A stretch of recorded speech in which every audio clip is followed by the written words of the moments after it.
مسلمان سواروں نے رومی پیادوں پر گھوڑے چڑھا دیے اور انہیں صحیح معنوں میں کچل ڈالا۔ جہاں جگہ کشادہ تھی وہاں رومیوں نے مقابلہ کیا، لیکن مورخوں کے مطابق یوں بھی ہوا کہ گرد و غبار میں رومیوں نے رومیوں کو ہی کاٹ دیا۔ اپنے پرائے کی پہچان نہ رہی۔ یہ ایک بڑا خوفناک معرکہ تھا، بڑی بھیانک لڑائی تھی۔ یہ رومیوں، عیسائی عربوں اور ان کے اتحادی قبیلوں کا قتل عام تھا۔ گھوڑوں کو اٹھا کر ان پر گراؤ، یہ خالد رضی اللہ عنہ کی للکار تھی۔ مومنین، کفر کی چٹان کو پیس ڈالو۔ مسلمان سوار باغوں کو جھٹکا دیتے تو گھوڑے اپنی اگلی ٹانگیں اٹھا لیتے، اور جب گھوڑے ٹانگیں نیچے لاتے تو ایک دو رومی کچلے جاتے۔ یہ تو رومیوں کا قتل عام تھا۔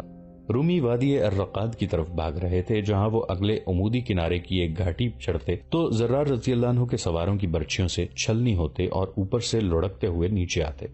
مسلمانوں نے اس فتح کے لیے بہت سی جانیں قربان کی تھی، اور جو شدید زخمی ہوئے تھے ان میں کئی ایک ساری عمر کے لیے معذور ہو گئے تھے۔ یہ جنگ مسلمان عورتیں بھی لڑی تھیں۔ عورتوں نے اپنے بھاگتے مردوں کو دھمکیاں دے کر بھاگنے سے روکا تھا۔ اب وہ دشمن جو اسلام کو ہمیشہ کے لیے ختم کرنے کے ارادے سے 1.5 لاکھ کا لشکر لایا تھا، بڑے برے پھندے میں آ گیا تھا۔ وادی الرقاد اس کے لیے موت کی وادی بن گئی تھی۔ اللہ نے مومنین کی وہ دعا قبول کر لی تھی جو وہ راتوں کو جاگ جاگ کر مانگتے اور اللہ کے حضور گڑ گڑاتے تھے۔ وہ ایک آیت کا ورد کرتے رہتے تھے جس کا مفہوم یہ ہے کہ کتنی ہی بار چھوٹی چھوٹی جماعتیں اللہ کے چاہنے سے بڑی بڑی جماعتوں پر غالب آئی ہیں۔ اللہ صبر و استقامت والوں کا ساتھ دیتا ہے۔ اب میدان جنگ کی یہ کیفیت ہو گئی کہ رومیوں کی چیخیں اٹھتی تھیں جو مسلمانوں کے نعروں میں دب جاتی تھی۔ وادی میں گہری کھائیاں بھی تھیں، بعض رومی ان میں بھی گرے اور بڑی بری موت مرے۔ جنگ یرموک کے چھٹے اور آخری روز کا سورج میدان جنگ کے گرد و غبار میں ڈوب گیا۔ فضا خون کی بو سے بوجھل تھی، مشعلیں جل اٹھیں اور رومیوں کی لاشوں کے درمیان گھومنے پھرنے لگیں۔ یہ مسلمانوں کی مشعلیں تھیں۔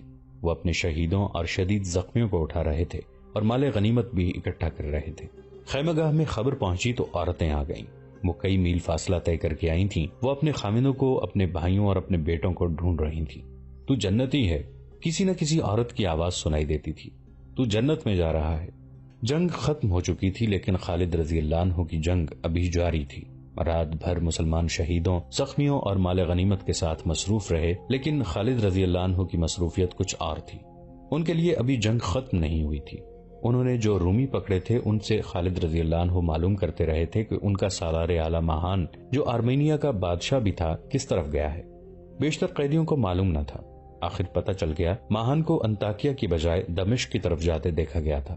اس کے ساتھ اس کا محافظ سوار دستہ تھا جس کی تعداد 2000 تھی۔ صبح طلوع ہوتے ہی خالد رضی اللہ عنہ اپنے سوار دستے کو ساتھ لے کر ماہان کے تعاقب میں روانہ ہو گئے۔ اس وقت ماہان دمشق سے 10-12 میل دور پہنچ چکا تھا۔ اسے یہ توقع نہیں تھی کہ مسلمان اس کے تعاقب میں پہنچ جائیں گے، شاید اسی لیے وہ بڑے اطمینان سے جا رہا تھا۔ رات اس نے پڑاؤ کیا اور صبح دمشق کو روانہ ہوا تھا۔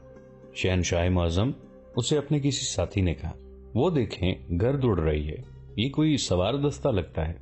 اپنا ہی ہوگا، ماہان نے کہا۔ ان کی گرد کو نہ دیکھو جو میدان جنگ کی گرد سے بھاگ آئے ہیں، یہ شکست کھا کر آئے ہیں۔ ان کے درمیان پھر خاموشی چھا گئی۔ ماہان کی ذہنی کیفیت بہت بری تھی۔ وہ کسی کے ساتھ نہیں بولتا تھا۔ اس کی افسردگی کا باعث صرف یہ نہیں تھا کہ اس نے شکست کھائی تھی، بلکہ یہ کہ اس نے بڑی تھوڑی تعداد کی فوج سے شکست کھائی تھی۔ اس نے مسلمانوں کو کچل کر واپس آنے کا دعویٰ کیا تھا، مگر اب وہ انطاکیہ جانے کے بجائے دمشق کی طرف جا رہا تھا۔ انطاکیہ میں شہنشاہ روم ہرقل تھا۔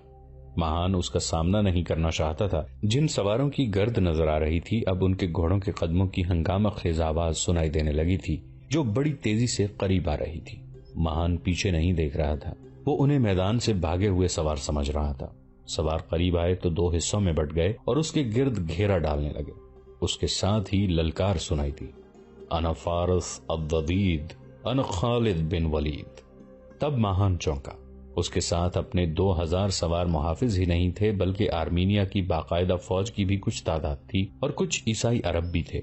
اس نے ان سب کو لڑنے کی ترتیب میں کر دیا اور خود اپنے چند ایک محافظ ساتھ لے کر الگ ہٹ گیا۔ خالد رضی اللہ عنہ کو بتایا گیا تھا کہ ماہان کے ساتھ اپنے محافظوں کا سوار دستہ ہے، لیکن اس کے ساتھ اس سے دگنی سے بھی کچھ زیادہ تعداد تھی۔ خالد رضی اللہ عنہ نے گھیرے کی شکل میں حملہ کیا۔ ماہان کی فوج نے جم کر مقابلہ کیا، لیکن مسلمان تھکے ہوئے ہونے کے باوجود تازہ دم لگتے تھے۔ یہ فتح کی خوشی کا اثر تھا۔ تاریخ میں اس مجاہد کا نام نہیں ملتا جو لڑائی میں بچتا بچاتا ماہان تک جا پہنچا۔ وہ ماہان کے سواروں کا حصار توڑ گیا اور اس نے ماہان کو ہلاک کر دیا۔ مجاہد خود بھی زخمی ہوا، لیکن ماہان کو ہلاک کر کے اس نے اپنے ساتھیوں کا کام آسان کر دیا۔ اپنے شہنشاہ اور سالار اعلیٰ کو مرتا دیکھ کر اس کے سوار مارکے سے نکلنے لگے۔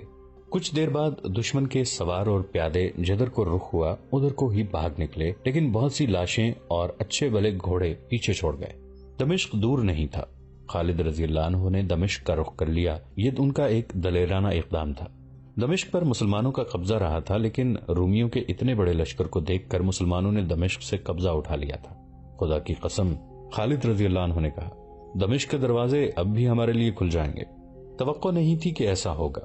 ہو ہی نہیں سکتا تھا کہ مسلمانوں کے چلے جانے کے بعد بھی رومیوں نے اس اہم شہر پر اپنا تسلط نہ جمایا ہو۔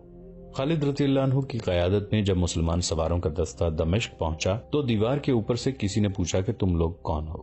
کیا تم نے نہیں پہچانا کہ یہ تمہارے حاکم تھے لیکن حکومت تمہاری تھی؟ خالد رضی اللہ عنہ نے کہا، کیا تم نہ کہتے تھے کہ رومیوں سے مسلمان اچھے ہیں؟ خدا کی قسم، ہم رومیوں کو ہمیشہ کے لیے ختم کر آئے ہیں، مسلمان آ گئے ہیں۔ یہ ایک نعرہ تھا جو دیوار کے اوپر بلند ہوا، پھر یہ نعرہ سارے شہر میں پھیل گیا۔ شہر کا بڑا دروازہ کھل گیا اور شہریوں کا ایک ریلا باہر نکلا۔ لوگوں نے بازو پھیلا کر مسلمانوں کا استقبال کیا اور خوشی سے ناچتے ہوئے خالد رضی اللہ عنہ اور ان کے سوار دستے کو شہر میں لے گئے۔ یہ اس اچھے سلوک اور برتاؤ کا اثر تھا جو مسلمانوں نے اہل دمشق سے کیا تھا۔ مسلمانوں نے تو کردار کی بلندی کا یہ مظاہرہ بھی کیا کہ دمشق سے رخصت ہونے سے پہلے شہریوں سے وصول کیا ہوا جزیہ واپس کر دیا تھا۔ خالد رضی اللہ عنہ دمشق میں نہیں رک سکتے تھے، انہیں یرموک پہنچنا تھا اور فتح کے بعد کے امور اور انتظامات دیکھنے تھے۔ وہ اسی وقت روانہ ہو گئے۔ شام سے رومی سلطنت کا بوریا بستر گول ہو گیا۔ چند دنوں بعد شہنشاہ ہرقل انطاکیہ سے رخصت ہوا۔ اس کا ٹھکانہ اب قسطنطنیہ تھا۔ دو مورخوں بلازری اور طبری نے لکھا ہے کہ شہنشاہ ہرقل جب انطاکیہ سے روانہ ہوا تو اس نے کچھ دور جا کر رک کر اور پیچھے مڑ کر دیکھا۔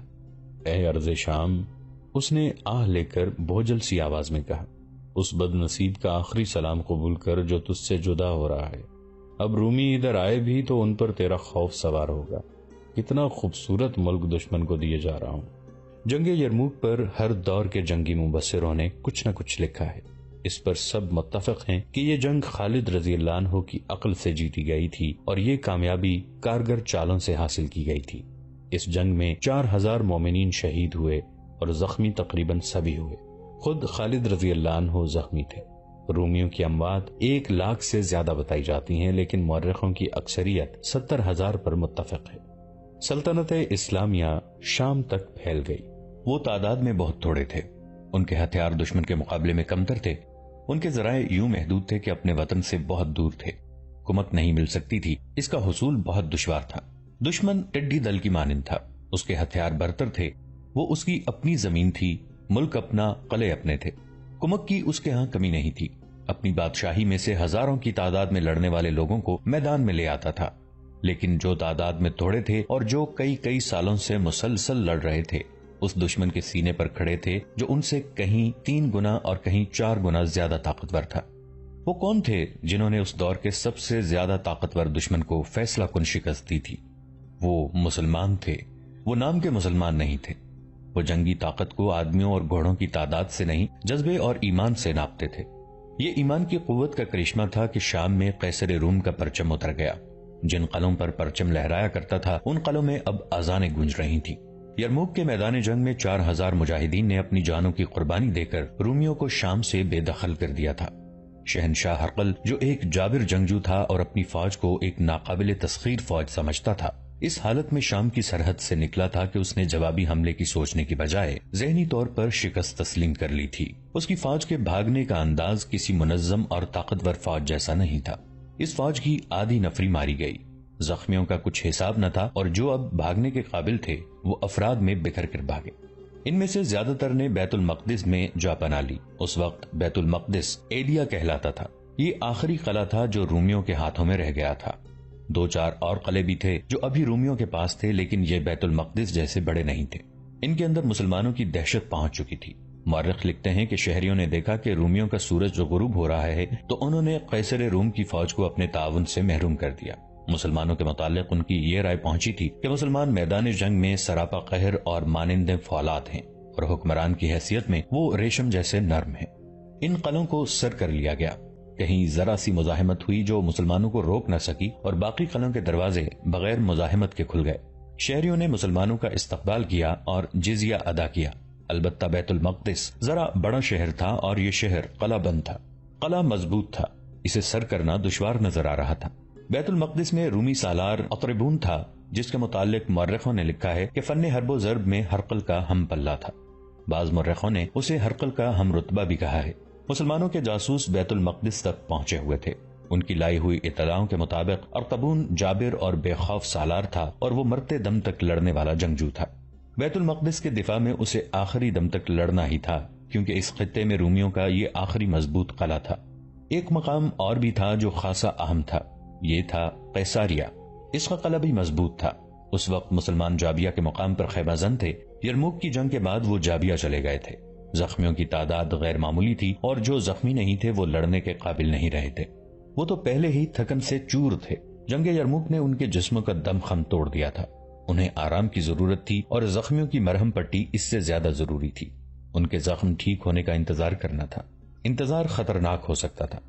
خطرہ یہ تھا کہ رومی ایک جنگجو قوم تھی۔ شکست تو انہیں فیصلہ کن ہوئی تھی، لیکن وہ اتنی جلدی اور اتنی آسانی سے شکست کو تسلیم نہیں کر سکتے تھے۔ زیادہ پریشانی تو بیت المقدس کے متعلق تھی، جہاں اطربون جیسا جری اور قابل سالار موجود تھا، لیکن رومیوں کے کچھ دستے بکھرے ہوئے تھے۔ جاسوس اطلاعیں دے رہے تھے کہ بعض جگہوں پر رومیوں کے سالار موجود تھے۔ ابو عبیدہ رضی اللہ عنہ اور دیگر مسلمان سالار یہ خطرہ محسوس کر رہے تھے کہ رومی جوابی حملہ کریں گے۔ میرے رفیقو، ابو عبیدہ رضی اللہ عنہ نے اپنے سالاروں سے کہا، رومی حملہ ضرور کریں گے، لیکن ان میں اتنا بھی دم خم نہیں ہے کہ وہ فوری طور پر حملہ کر سکیں۔ اس کے علاوہ اس طرح دور دور بکھر گئے ہیں کہ انہیں اکٹھا ہونے کے لیے بھی وقت چاہیے۔ حقیقت بھی یہی تھی کہ جس طرح مسلمانوں میں ایک ہلکا سا مارکا لڑنے کی سکت نہیں رہی تھی، اسی طرح رومیوں میں بھی لڑنے کا دم خم نہیں رہا تھا۔ جیسا کہ ہم پہلے بتا چکے ہیں کہ 1.5 لاکھ میں 70,000 رومی مارے گئے تھے اور جو باقی بچے تھے ان میں زیادہ تر زخمی تھے۔ جاسوسوں کی اطلاعیں یہ تھیں کہ رومی کہیں بھی جوابی حملے کے لیے منظم نہیں ہو رہے، لیکن وہ جہاں جہاں بھی ہیں وہاں دفاعی جنگ لڑنے کے لیے تیار ہیں۔ اکتوبر 636 عیسوی بمطابق شعبان 15 ہجری کے ایک دن سالار اعلیٰ ابو عبیدہ رضی اللہ عنہ نے اپنے سالاروں کو بلایا۔ میرے رفیقو، ابو عبیدہ رضی اللہ عنہ نے کہا، زیادہ تر زخمی مجاہدین لڑنے کے قابل ہو گئے ہیں، لشکر نے بھی آرام کر لیا ہے، ہم اب اس قابل ہیں کہ آگے پیش قدمی کریں۔ 2 جگہیں ہیں جن پر قبضہ کرنا بہت ضروری ہے، ایک تو قیساریہ ہے اور دوسری جگہ ہے بیت المقدس۔ کیا تم بتا سکتے ہو کہ ان دونوں جگہوں میں سے کس پر ہم پہلے حملہ کریں؟ اس مسئلے پر جب بحث شروع ہوئی تو سالاروں میں اختلاف پیدا ہو گیا۔ بعض کا خیال تھا کہ یہ 2 جگہیں دفاع کے لحاظ سے مضبوط ہیں، اس لیے ان پر یکے بعد دیگرے حملہ کیا جائے۔ کچھ یہ کہتے تھے کہ دونوں مقامات کو بیک وقت محاصرے میں لے لیا جائے۔ ابو عبیدہ رضی اللہ عنہ ان کے درمیان فیصلہ نہ کر سکے۔ کیا یہ بہتر نہیں ہوگا کہ ہم امیر المومنین سے پوچھیں کہ ہمیں قیساریہ اور بیت المقدس میں سے کس جگہ کو پہلے محاصرے میں لینا چاہیے؟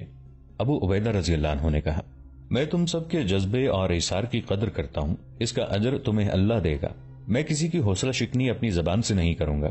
الحمدللہ دشمن اس خطے سے بھاگ رہا ہے، لیکن ہمیں اپنی فتح کو مکمل کرنا ہے۔ میں یہی بہتر سمجھتا ہوں کہ ہم قاصد کو مدینہ بھیج کر امیر المومنین کا حکم لے لیں۔ تمام سالاروں نے ابو عبیدہ رضی اللہ عنہ کی تائید کی اور اسی وقت ایک تیز رفتار قاصد کو مدینہ اس پیغام کے ساتھ روانہ کر دیا، بسم اللہ الرحمن الرحیم۔ امیر المؤمنین حضرت عمر بن خطاب رضی اللہ عنہ کی خدمت میں سالار اعلیٰ برائے شام ابو عبیدہ رضی اللہ عنہ بن الجراح کی طرف سے، سب تعریفیں اللہ کے لیے ہیں اور اطاعت اللہ کے رسول محمد صلی اللہ علیہ وآلہ وسلم کی ہے۔ اللہ نے ہمیں جس فتح سے نوازا ہے وہ ہماری آئندہ نسلوں پر اس کی ذات کا بہت بڑا احسان ہے۔ تمام فتوحات کی اطلاعیں مال غنیمت مدینہ بھیجی جاتی رہی ہیں۔ اب ہم جابیہ کے مقام پر آرام کی غرض سے رکے ہوئے ہیں۔ الحمدللہ زخمی بہت بہتر ہو چکے ہیں۔ اب ضرورت یہ ہے کہ ہم آگے بڑھیں اور رومیوں کو شام کی سرزمین سے ہمیشہ کے لیے بے دخل کر دیں۔ ہمارے لیے یہ فیصلہ کرنا آسان نہیں کہ ہم قیساریہ اور بیت المقدس میں سے کون سی جگہ کا انتخاب کریں۔ کیا امیر المؤمنین ہماری رہنمائی کریں گے؟ وہاں سے مدینہ کا سفر کم و بیش 1 ماہ کا تھا۔ قاصد کے جانے اور آنے میں کم سے کم 20 روز درکار تھے۔ ان دنوں میں زخمی مجاہدین مزید بہتر ہو گئے اور جو زخمی نہیں تھے انہیں آرام اور تیاری کے لیے مزید وقت مل گیا۔ بیت المقدس کے اندر کے ماحول پر جہاں شکست کی افسردگی، شرمساری اور دہشت طاری تھی، وہاں جوش و خروش بھی پایا جاتا تھا۔ یہ جوش و خروش رومی سالار اطربون کا پیدا کرتا تھا۔ وہ ابھی مسلمانوں کے مقابلے میں نہیں آیا تھا۔ اس نے سنا تو تھا اور بڑی اچھی طرح سنا تھا کہ رومی فوج کسی بھی میدان میں مسلمانوں کے مقابلے میں جم نہیں سکی، لیکن اطربون نے اپنے آپ پر یہ وہم طاری کر لیا تھا کہ وہ مسلمانوں کو بیت المقدس میں شکست دے دے گا۔ اس نے مسلمانوں کا مقابلہ کرنے کے لیے پلان بنانا شروع کر دیے اور اس سلسلے میں ایک روز قیصاریہ چلا گیا۔ قیصاریہ میں اس نے وہاں کے سالار اور فوج کی خوفزدگی کے عالم میں دیکھا۔ معلوم ہوتا ہے تم نے لڑنے سے پہلے شکست تسلیم کر لی ہے، اطربون نے قیصاریہ کے سالار سے کہا، اور میں تمہیں مسلمانوں کو شکست دینے کے لیے تیار کرنے آیا ہوں۔ اگر ہرقل بھاگ گیا ہے تو ہم بھی مقابلے میں نہیں ٹھہر سکتے۔ قیصاریہ کے سالار نے کہا، فوج جو میرے پاس ہے اس پر ان سپاہیوں کا اثر ہو گیا ہے جو یرموک سے بھاگ کر یہاں آئے ہیں۔ وہ ابھی تک آ رہے ہیں، نہ جانے کہاں کہاں بھٹک کر آ رہے ہیں۔ ان کے چہروں پر، آنکھوں میں اور باتوں میں خوف نمایاں ہے۔ بزدل، اطربون نے نفرت سے کہا، لڑائیوں سے بھاگے ہوئے سپاہی اور سالار بھی ایسی ہی باتیں کیا کرتے ہیں۔ وہ اپنے دشمن کی فوج کو جنات اور بدروحوں کی فوج ثابت کرتے ہیں جس کا وہ مقابلہ کر ہی نہیں سکتے تھے۔ کیا تم مجھے یہ مشورہ دینا چاہتے ہو کہ ہرقل کی طرح ہم بھی مسلمانوں کے آگے ہتھیار ڈال دیں؟ تمہاری عقل پر ایسا پردہ پڑ گیا ہے کہ تم یہ سوچنے کے بھی قابل نہیں رہے کہ ہرقل کی غیر حاضری میں میرا حکم چلتا ہے اور تم میرے حکم کے پابند ہو۔ ہم لڑیں گے۔ میں نے آپ کو فوج کی ذہنی حالت بتائی ہے، قیصاریہ کے سالار نے کہا، یہ نہیں کہا کہ ہم بھاگ جائیں گے۔ آپ حکم دیں، فوج منہ موڑ جائے گی تو بھی آپ مجھے میدان جنگ میں ہی دیکھیں گے۔ فوج کو لڑانا تمہارا کام ہے، اطربون نے کہا۔ تم نے باقی جو کچھ کہا ہے یہ بڑ ہنکی ہے۔ فارسیوں نے بھی ان عربی مسلمانوں کو عرب کے بدو اور صحرائی قزاق کہا تھا۔ ہرقل اور اس کے سالار بھی یہی کہتے مسلمانوں کے ہاتھوں مارے گئے کہ کسی ایک بھی مسلمان کو زندہ واپس نہیں جانے دیں گے۔ حکم یہ ہے اور یہ موجودہ صورتحال کا تقاضا ہے کہ اپنی فوج کو لڑنے کے لیے تیار کرو۔ مسلمان ایلیا پر حملہ کریں گے۔ تمہارا کام یہ ہوگا کہ جب وہ ایلیا کو محاصرے میں لے لیں تو تم آ کر انہیں محاصرے میں لے لو۔ تمہارے پاس فوج کی کمی نہیں۔ اگر تم دشمن کو مکمل محاصرے میں نہ لے سکو تو عقب سے اس کی فوج پر حملہ کرتے رہو۔ میں اپنے دستے شہر کے باہر بیچ کر اتنا سخت حلہ بولوں گا کہ دشمن قدم جمانے کے قابل نہیں رہے گا۔ عقب میں تم ہوگے، پھر سوچ یہ بدبخت کدھر سے نکل کر جائیں گے۔ اس نے رازداری کے لہجے میں کہا، مسلمان تھک کر چور ہو چکے ہیں، ان کی نفری کم و بیش 6000 کم ہو گئی ہے، اب انہیں شکست دینا مشکل نہیں رہا، اور اگر وہ ایلیا کی بجائے قیصاریہ میں آ گئے تو کیا؟ پھر میں تمہاری مدد کو آؤں گا، اطربون نے کہا، اور میں تمہاری مدد اسی طرح کروں گا جس طرح میں نے تمہیں کہا ہے کہ میری مدد کو آنا۔ ان کے درمیان طے ہو گیا کہ دونوں میں سے کسی پر حملہ ہوا تو دوسرا اس کی مدد کو آئے گا۔ اطربون یقین سے کہتا تھا کہ مسلمان بیت المقدس پر آئیں گے۔ اس دور کے متعلق جب مسلمان شام پر چھا گئے تھے، ہرقل شام سے نکل گیا تھا اور مسلمان فلسطین پر قابض ہوتے چلے جا رہے تھے، مورخوں میں اختلافات پائے جاتے ہیں۔ بعض نے واقعات کو گڑمٹ کر دیا ہے، معرکوں کے تسلسل کو بھی آگے پیچھے کر دیا ہے۔ کہیں کہیں اموات میں مبالغہ آرائی ملتی ہے۔ رومیوں اور مسلمانوں کی نفری بھی صحیح نہیں لکھی۔ افسوس سے کہنا پڑتا ہے کہ اکثر غیر مسلم مورخوں نے صحیح واقعات پیش کیے ہیں اور مسلمانوں کو خراج تحسین بھی پیش کیا ہے، لیکن بعض مسلمان مورخوں اور بعد کے تاریخ نویسوں نے اپنے اپنے فرقے کے عقیدوں کے مطابق تعصب کا مظاہرہ کیا ہے اور واقعات کو خلط ملط کر دیا ہے، اور جو تعصبات آج ان جانبدار تاریخ نویسوں کے ذہنوں میں بھرے ہوئے ہیں وہ انہوں نے خلفائے راشدین اور مجاہدین کے چہروں پر مل دیے ہیں۔ مثلاً امیر المومنین حضرت عمر رضی اللہ عنہ نے خالد رضی اللہ عنہ کو معزول کر کے مدینہ بلا لیا تھا۔ ہم اس کی وجوہات آگے چل کے بیان کریں گے، لیکن چند ایک تاریخ نویسوں نے یہ ثابت کرنے کی کوشش کی ہے کہ امیر المومنین عمر رضی اللہ عنہ کے دل میں خالد رضی اللہ عنہ کے خلاف ذاتی رنجش کی بنا پر بغض اور کینہ بھرا ہوا تھا۔ اس سے یہ تاریخ نویس یہ ثابت کرنا چاہتے ہیں کہ عمر رضی اللہ عنہ کا کردار اتنا عظیم نہیں تھا جتنا بتایا جاتا ہے۔ ہم چونکہ خالد رضی اللہ عنہ بن ولید سیف اللہ کی زندگی کی کہانی سنا رہے ہیں، اس لیے ہم ان جنگوں اور دیگر حالات کا زیادہ ذکر نہیں کریں گے جن کا تعلق خالد رضی اللہ عنہ کے ساتھ نہیں۔ اگر مورخوں اور بعد کے تاریخ نویسوں کی تحریروں کی چھان بین کی جائے تو سوائے الجھاؤ کے کچھ بھی حاصل نہیں ہوتا۔ مثلاً ایک تو یہ پتہ چلتا ہے کہ سالار اعلیٰ ابو عبیدہ رضی اللہ عنہ نے امیر المؤمنین عمر رضی اللہ عنہ سے بذریعہ قاصد پوچھا تھا کہ وہ قیصاریہ کی طرف توجہ دیں یا بیت المقدس کی طرف۔ دوسری طرف کچھ ایسے تاریخ نویس ہیں جو لکھتے ہیں عمرو رضی اللہ عنہ بن العاص نے امیر المؤمنین کو پیغام بھیجا تھا کہ بیت المقدس پر چڑھائی کریں یا نہ کریں۔